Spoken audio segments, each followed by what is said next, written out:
Okay, so that was our virtual field trip video.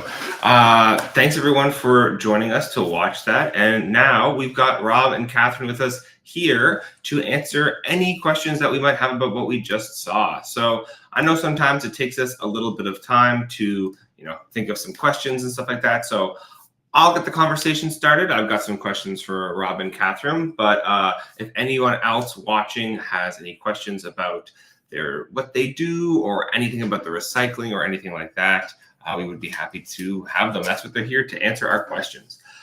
So Rob and Catherine, first of all, thanks for joining us. Why don't you just tell us how you're doing today? Good. Thanks. We're doing great today. It looks like it's somewhat sunny here in Truro, so we're in our office right in Truro. So we're doing good. Right, that's awesome. Oh yeah, go ahead, Rob. It was a beautiful sunrise this morning at the warehouse. That sun beaming in my office just made my day. Oh, that's awesome. Yeah, I imagine you get the beautiful sunrise there right out through the window, right? We were at the office there to film the video, of course, so we got to see sort of the area around it. How was it seeing the warehouse and all the things that we filmed on video? What was that like? That was good. Yeah, it was interesting to see it in a different way. And it always seems more interesting when other people come to the warehouse and see it through fresh eyes. Yeah, it was good. Something I might use for when we bring new staff on, just to give them an overview or just of what goes on at the warehouse. So oh yeah, it captured everything in a very clean way. So it's good. Yeah, well, Emma and I had. It's sad that Emma can't join us today, but Emma and I had a great time filming with you folks and getting to see the warehouse. I mean, all the different kind of bales of cans and Tetra Paks, all that stuff was just. It's really an amazing thing to see, and it's so nice to know that all of this is kind of helping us recycle that and reduce our waste. Yeah, so we talked about it a little bit in the video, but maybe did we want to chat about how, again, just kind of reiterate how this work is helping Nova Scotians, and especially I think we mentioned that all the beverage containers that are used in Nova Scotia go through this facility. So I guess we just want to speak to that and kind of why that's important and how that kind of works. Yeah.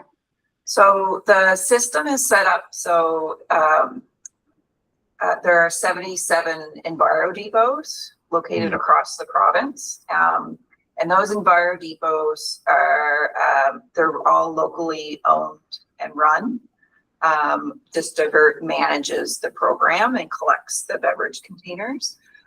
So those depots are where you would take your beverage containers when you want to get your 5-cent deposit back on them. So those are all locally owned businesses, and they employ local Nova Scotians to receive your beverage containers and collect them and get them ready for Divert Nova Scotia to pick them up.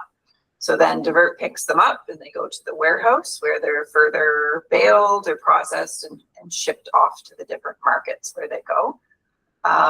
So that reduces, like I said in the video, we collect over 400 million beverage containers for recycling, and they all get recycled. And so that reduces the amount that go to landfill, and also the amount of new material that needs to be mined and produced to make beverage containers and other products. And then from the money that we make from that program, from the sale of materials, we invest it back in Nova Scotia for research and providing funding for municipalities and to provide waste services to further reduce waste in Nova Scotia. So we use it all any money that we make within our programs that we deliver then gets reinvested and put back into Nova Scotia for programming that helps reduce waste. Wow. So if you have anything else, Ron? That covers it. Yeah. We also do the tire recycling program too. Any road passenger tires that we collect those and process them or get them sent off to processors to recycle. So that's another program that we run. Okay, awesome.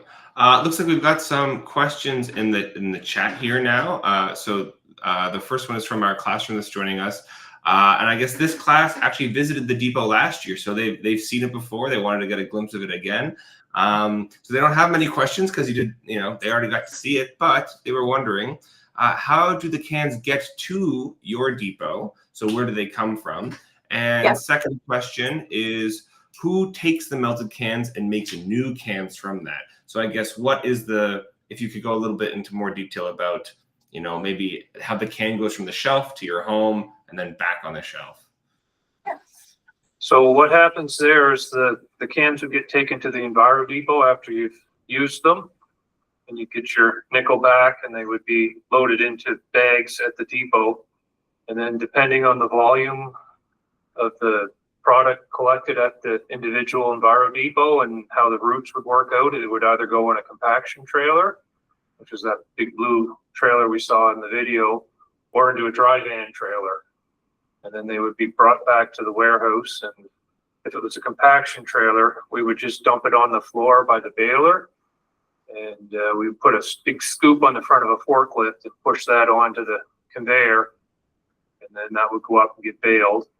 And if they come back to the warehouse in bags, they would be put on the wall. And then when we're ready to bale aluminum, we would dump the bags into the conveyor, and then they would get baled as well, and then put on the other side. And then from there, we would hold on to them until we get enough for a load, and we would ship that down to Kentucky to be melted down there.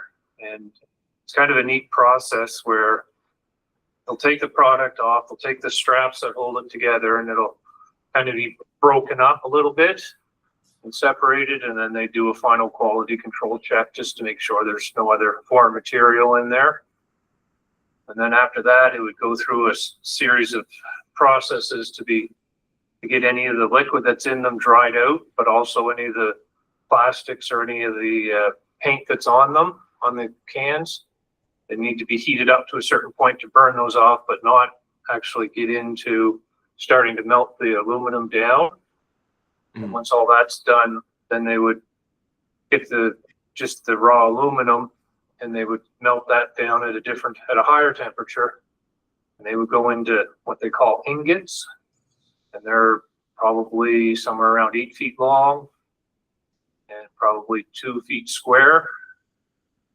And from there, they would pour the metal into molds like that, pop them out once they've cooled, and then they put it through a giant roller that would take and compress that 2 by 2 square, 8 feet long, into sheets of aluminum at a certain thickness for cans. And those rolls would be shipped off to the different manufacturers to make the cans themselves.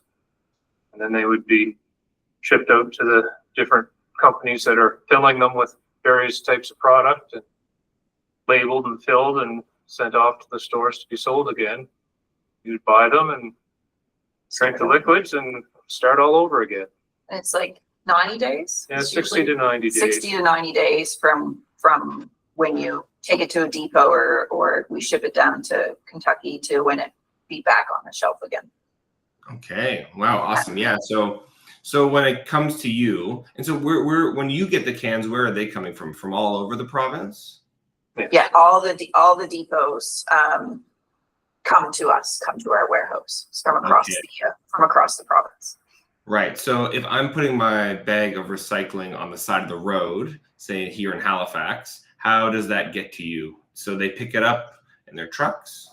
Yeah. So there is a difference between what you set out on the road or by the road for municipal collection versus our recycling process. So we just do the refundable beverage containers that go through the depots, and where the municipal, like your blue bag, that would go to a municipal or another recycling facility that would handle the paper and all the other plastics, everything that's not a beverage container. Right. So if there are beverage containers that are placed in your blue bags, the municipality or whoever's handling those blue bags would set them aside, and then they would come to us. So they would eventually come to us. So we would do a collection from those facilities. The only difference there is you wouldn't get your 5 cents back. Whereas if you take them directly to the depot, they stay with their beverage container friends, and you get your 5 cents back. But you can still put them in your blue bag that goes curbside. It adds a little step to the process. Gotcha. And you don't get the refund, right? Yeah. Yeah, the person putting it out doesn't get the 5 cent back on it. And so there are different recycling facilities located across the province that just do your curbside blue bag, paper, plastic recycling. So that would be also another place that would be great for schools. A lot of them do tours.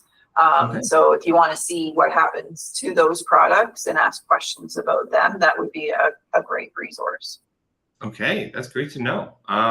Okay, so just so I make sure I understand everything. So yeah, you either bring it to a depot, you put it on the curb. Eventually, if it's a can or a beverage container, it makes its way to you folks. And then, the process that we saw in the video of the baling and the sorting and all that sort of stuff happens. And with the cans specifically, they get sent to Kentucky, where they get melted down. So we get the logo and the plastic all burned off, and then it gets melted down, turned back into cans, and then starts the process over again.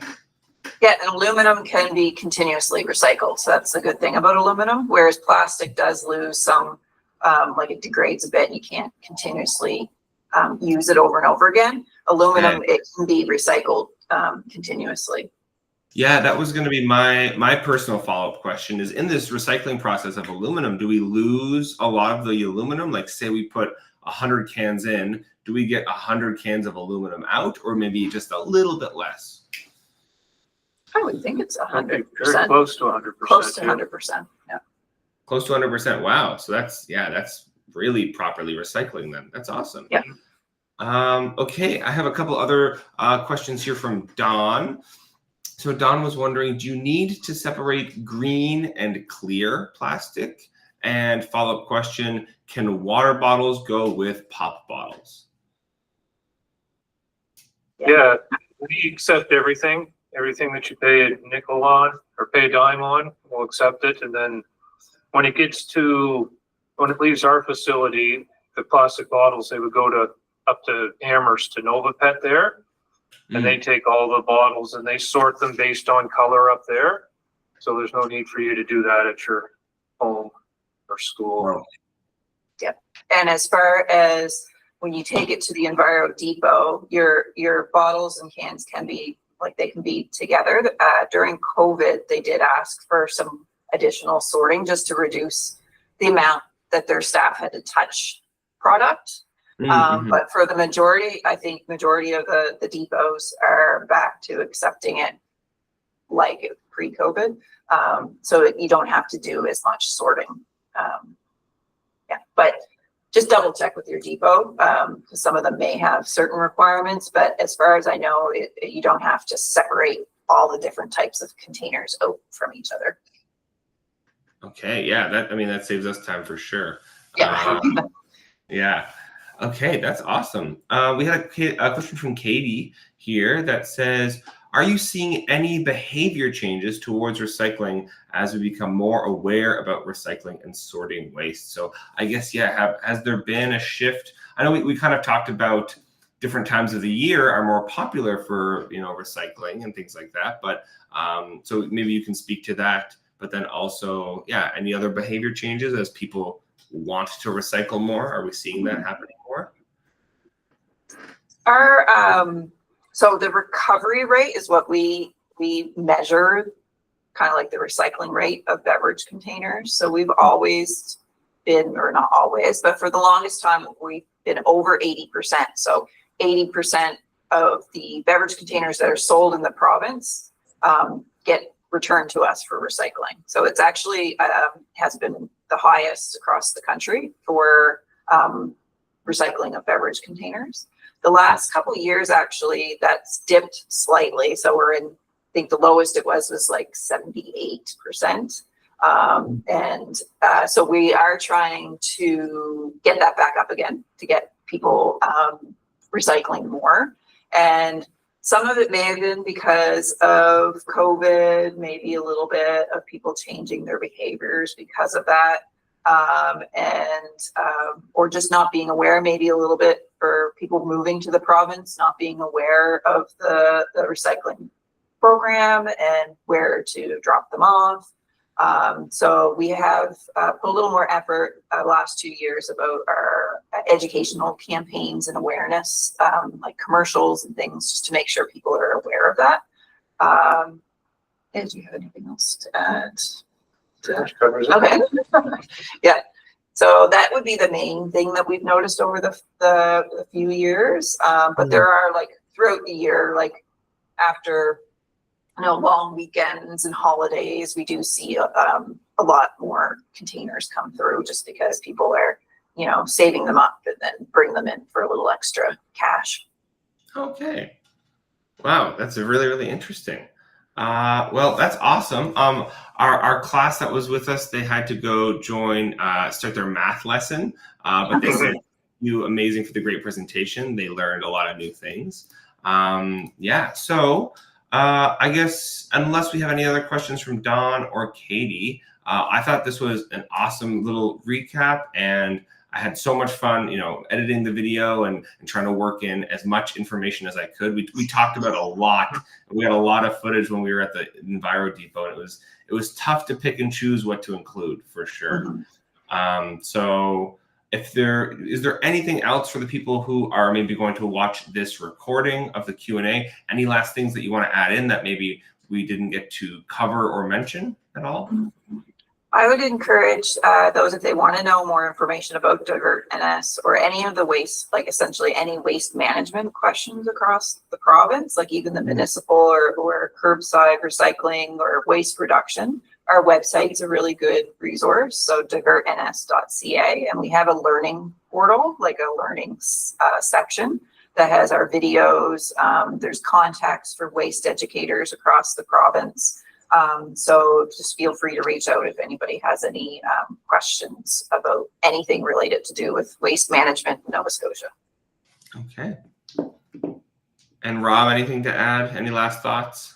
No, it was a great opportunity to share what we do at the warehouse. And anytime I bring new people out for a tour, they're always amazed at how much we do out there and where everything ends up going. So if you have any questions, like Catherine said, reach out. We can help you any way we can. And if you want to come for a tour, then let us know and we can arrange that as well. Okay, awesome. Well, yeah, thanks again so much for helping us out with the Q&A and letting us film in the place. I know when some of the schools signed up, they also asked for the video to be sent to them afterwards. So this video, it's going to go on YouTube, and it's going to be sent out to a whole bunch of other classrooms as well who asked for it. So yeah, thanks again. Have a great rest of your day, and hopefully we'll see each other again soon. Great. Okay. Thank you. Have a good one. Bye-bye.